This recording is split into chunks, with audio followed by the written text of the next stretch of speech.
My fellow Americans, I want to speak to you tonight about the need for us to lower the temperature in our politics. Donald Trump and the MAGA Republicans represent an extremism that threatens the very foundations of our republic. If reelected, he will be a dictator on day one. MAGA Republicans do not respect the Constitution. And I will, quote, terminate the United States Constitution. Authoritarianism and totalitarianism. A person who's telling them, I'm going to be a dictator. Well, Hitler was duly elected. That's right. Right? Autocracy and dictatorship. The dehumanizing rhetoric of Adolf Hitler. Who I got to vote for to keep Hitler out the White House. There has never been an individual who is a greater threat to our republic than Donald Trump. He's an existential threat to democracy. I own it all. I am a dictator. Like acts committed by a dictator, or even says he will be one. I mean, that is Nazi imagery. So dictatorial, authoritarian tendencies. He wants to build camps for millions of people. He will be a dictator on day one. The term vermin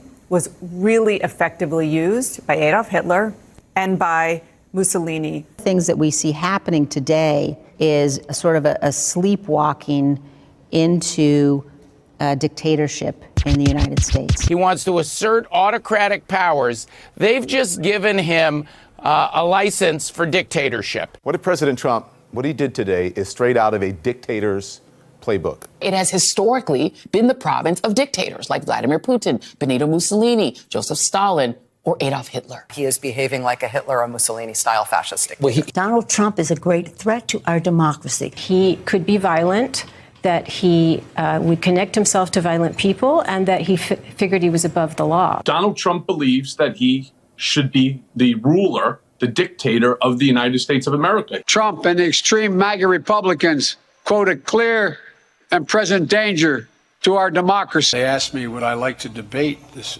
gentleman? And I said, no. I said, if we were in high school, I'd take him behind the gym and beat the hell out of him. Other way. That's it right there. I just don't even know why there aren't uprisings all over the country. You know, there needs to be unrest in the streets for as long as there's unrest in our lives. Please, show me where it says that protests are supposed to be polite and peaceful. When they go low, we kick them. I'd like to punch him in the face. The biggest terror threat in this country is white men. I told Jeb Bush after that debate that I thought he should have punched him in the face. When was the last time an actor assassinated a president? They're still going to have to go out and put a bullet in Donald Trump. Dressed to look like President Donald Trump gets stabbed to death. I have thought an awful lot about blowing up the White House. I will go and take Trump out tonight.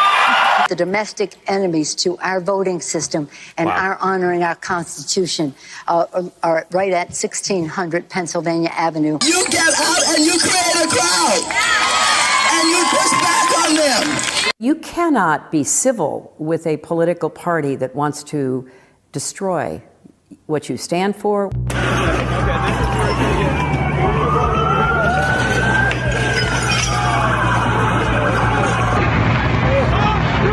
Tell you, Gorsuch. I want to tell you, Kavanaugh. You have released the whirlwind. The man arrested outside a Supreme Court Justice Brett Kavanaugh's home now faces attempted murder charges.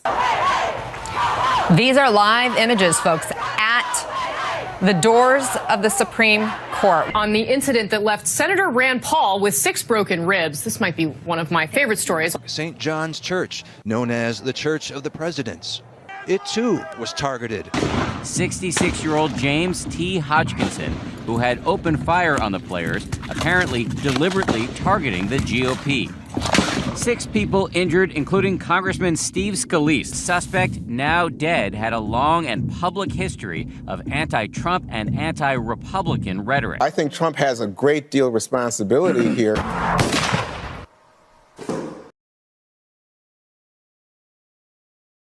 My fellow Americans, I want to speak to you tonight about the need for us to lower the temperature in our politics.